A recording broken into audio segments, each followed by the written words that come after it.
Mag-change oil tayo ng sasakyan ngayon. Ito yung ating change oil package. Ito yung ating oil filter. Ito yung aking kinuha na engine oil OW20. Kumuha din tayo nitong pangmalakasang jack stand. Kailangan natin to sa mga nagdi-DIY dyan. 2 piraso to. So ito yung gagamitin natin para iangat yung magkabilang dulo ng sasakyan natin, no? 3 tons pala ito. So yun yung kanyang capacity. 3 tons. Meron na ito 6 tons, no? Samahan nyo kung mag-DIY yung ngayong araw na to.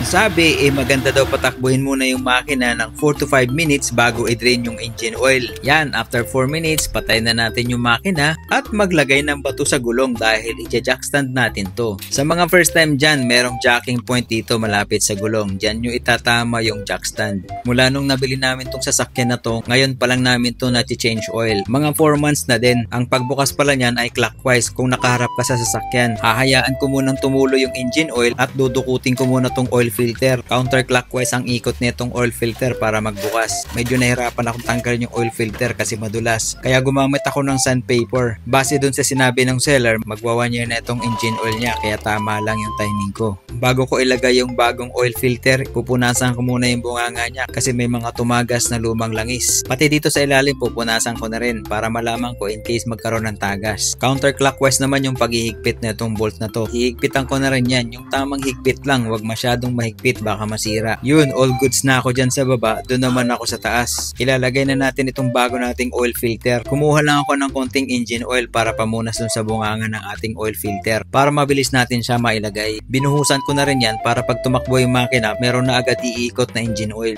Sa ilalim ko pala pinadaan yung oil filter kasi medyo mahirap pagkasyahin dun sa taas.